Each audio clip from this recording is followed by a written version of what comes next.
Albert මොල්ස්ගේ The Cross and the Arrow කියන කෘතිය පොත ඇමරිකානු ජන සමාජය තුළ ඉමහත් ආන්දෝලනයකට තුඩු දුන්නා.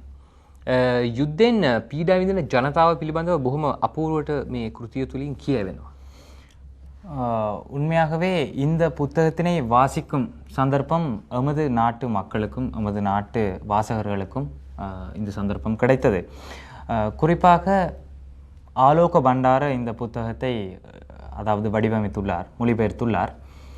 இந்த புத்தகம் இரண்டாம் உலக மகா யுத்தத்தில் ஜெர்மன் வாசி ஒருவர் எத்தகைய பாதிப்புகளுக்கு முகம் கொடுத்தார், அவருடைய துயரங்கள் என்ன என்பது குறித்து அழகாக விஸ்தரித்திருக்கின்றது. ஆகவே இந்த புத்தகத்தை குறித்த ஒரு கதையை நாம் அடுத்து பார்க்க போகின்றோம். குறிப்பாக இந்த கதை எமது நாட்டிற்கும் எமக்கும், இந்த நாட்டு மக்களாகிய எமக்கு மிகவும் பொருத்தமான ஒரு விடயமாகும். එවනම් අපි මේ සූදානම් වෙන්නේ අසානාසී පොත පිළිබඳව හොයලා බලන්න. මට හිතුණා අපිට අපි ගැන වැටහීමක් ලබා ගන්න ලංකාවේ ජනතාවට, පාඨක ජනතාවට අවස්ථාවක් ලබා දීම වඩා හොඳයි කියලා මේ අවස්ථාවේ. ඒකයි පරිවර්තනය කරන්න කියලා කල්පනා කරා. කිසියම් කලාකෘතියක් නිර්මාණය වීමේදී ඒට පාදක වූ පසුබිමක් තිබෙනවා. දෙවන ලෝක යුද්ධය හා යුද සමය තුළ ඇති වූ සමාජ විපර්යාස මුළු මහත් ලෝකයටම බියකරු අත්දැකීමක් එක්කලා. එවැනි අත්දැකීම් ඇසුරෙන් බිහි වූ කලා නිර්මාණත් සමාජය තුළ පවතිනවා. ජර්මනිය එදා ගෙන ගිය යුදවාදී ආකල්පයට විරුද්ධව විරෝධාර වගේම කුරුළු වරගලයක ආකාරය තමයි මේකෙන් මේ විග්‍රහ කරන්නේ. ඉතින් එයා ඉස්සර බොහොම හොඳට හිටියා. එයා කියන මගේ කැතේ මගේ ළඟින් එන්නකම්, මගේ පුතා මගේ ළඟින් එන්නකම් මට වෙන දේශපාලනයක්වත් වෙන කිසිම දෙයක් අවශ්‍ය නැහැ. කිසි දෙයක් එපයි කියලා ඒ හිටපු මනුස්සයා තමයි අවසානයේ අර යුද සේවා කුරුසියකනුත් සම්මානය ලබාපු කියලා තමයි අවසානයේම තමන්ගේ ජාතිය හෝ රට හෝ පාවා දීම වගේ වැඩකට පෙළඹුණේ. ඒක මනෝගේ අධ්‍යාත්මය පිළිබඳ, අධ්‍යාත්මය විකෘති වීම පිළිබඳ, එහෙම නැත්නම් ප්‍රකෘති වීම පිළිබඳ පණිවිඩයක්.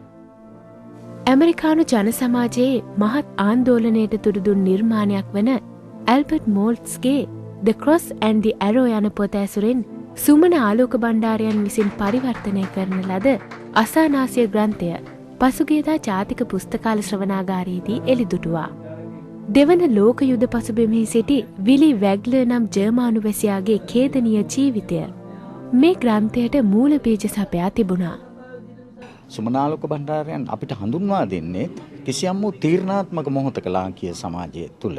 මොකද මුළු සමාජයක් යුදවාදී ආකල්ප මත, යුදවාදී හැඟීම් මත පවතින මොහොතක මේ කෘතිය ගෙනීම ගැන මම ඇත්තටම ඔහුට ප්‍රශංසා කරන අතරතුර ඇල්බර්ට් මොල්ට්ස් කලාකරුවෙක් විදියට, සාහිත්‍යකරුවෙක් විදියට ඔහු මුහුණ දෙන අතෝරක් වූ ගැටලු මේ කෘතියෙන් එළියට එනවා. දැන් මේක මේ බහු ජාතික, බහු වාර්ගික, බහු ආගමික, බහු සංස්කෘතික රටක්. මම හිතන්නේ මේක මේ අපි තව කෙනෙකුට වඩා මම ප්‍රධානයි, මම තමයි මේකේ ප්‍රමුඛයා කියලා හිතනවා. එතන තමයි ලොකුම මිත්‍යාව තියෙන්නේ. මොකෝ ඒකෙන් මිදෙන්න ඕනේ ලංකාවේ මිනිස්සු.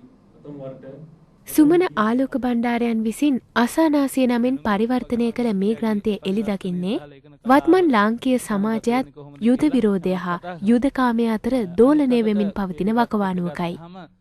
වර්තමාන කාල පරාසය වෙත ජාත්‍යන්තර දෘෂ්ටියක් ගැනීමට මේ ග්‍රන්ථය සමත් වෙනවා.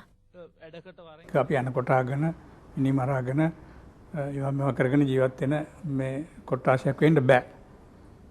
ඒක නිසා මේ යුද්ධය පිළිබඳ මගේ තියෙන්නේ ඉදම්ම පෙරහැරුම් නිෂේධනයක්, ප්‍රතික්ෂේප කිරීම. දෙවන ලෝක යුද්ධ සමයේ අත්දැකීම් අප වෙත ගෙන එන මේ ග්‍රන්ථය තුලින් වර්තමාන ශ්‍රී ලංකාවේ පවතින යුද වාතාවරණයත් සිහිගන්වනවා. එලෙසම විවිධ අනන්‍යතාවයන්ට ගරු කරන සමාජයක අගය සාහිත්‍ය තුලින් මතු කිරීමට මේ කෘතිය උත්සාහ දරනවා. பல மாணவர் எவ்வளையிலும் வெற்றி பெறுவார். பின்னர் அவர் தனது எதிரிகளை கொல்லுவார். சிறியவனே, நீ பெரியவனான பிறகு பலம் வாய்ந்தவனாக இருப்பாயா?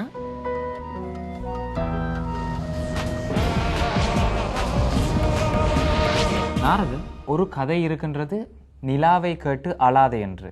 அதை நீங்கள் எப்போதாவது கேட்டிருக்கின்றீர்களா? ஏனென்றால் நிலாவை அல்லது சந்திரனை எம்மால் அடைய முடியாது. හැබැයි ඉතින් හිතුවොත් කරන්න බැරි දෙයක් නැහැ කියන දේ මිනිස්සු සහ ඉතිහාසය අපිට ඔප්පු කරලා තියෙනවා. මිනිස්සු හඳ මතට පාතියලා ඒ දේ ඔප්පු කළා. உண்மையாகவே நாரத அந்த இடத்திற்கு தான் நான் இப்போது வர இருந்தேன். හඳ මතට යන්න නෙමෙයි නේද? நே ஏற்கனவே ஏனென்றால் அவ்வாறான ஒரு எதிர்நீச்சலிலேயே பாலம் நிகழ்ச்சியான நாம் எமது நிகழ்ச்சியை தயாரிக்கின்ற அனைவரும் அந்த எதிர்நீச்சலிலேயே ஈடுபட்டு கொண்டிருக்கின்றோம். அதாவது நாம் கூறுகின்ற இந்த விடயங்கள், இந்த கருத்துகள், இவை குறித்து பொதுமக்களிடம் காணப்படுகின்ற அந்த மனப்பாங்கை மாற்றி அமைப்பதற்கே, அதாவது அடையாளங்களை பன்முகத்தன்மையை ஏற்றுக்கொள்கின்ற அந்த மனப்பாங்கை உருவாக்குவதற்கே நாம் முயன்று கொண்டிருக்கின்றோம். நிச்சயமாக எம்மால் நினைத்து கூட பார்க்க முடியாத ஒரு அழகான இடத்தை எம்மால் අඩය මුඩියම් එනුම් නම්බිකයි நமக்கு இருக்கின்றது. ඉතින් මේ වැඩසටහන ඉදිරිපත් කිරීමේ බලාපොරොත්තුවත් එයයි. ඉතින් අපිට මිනිස්සු විදියට හිතුවොත් කරන්න බැරි දෙයක් නැහැ. වෙනසක් කරන්න ඕන නම්, හොඳ දෙයක් කරන්න ඕන නම් අපිට හිතුවොත් අපිට කරන්න පුළුවන්. අපි හඳට ගියා නම්, අපි ලෝක ඉතිහාසය වෙනස් කළා නම්, දේවල් කළා නම් අතීතයේ අපිට දැනුත් ඉදිරියට අනාගතයටත් රටේ ලෝකයේ යහපත වෙනුවෙන් කරන්න දේවල් තියෙනවා. කරන්න පුළුවන්. ඔව්. එhmenan ඉතින් මේ අදහස ඔබට ඉදිරිපත් කරමින් අද දවසට පාලම වැඩසටහනක් සමග යන්නයි මේ සූදානම් වෙන්නේ. වණකම්. ආයුබෝවන්.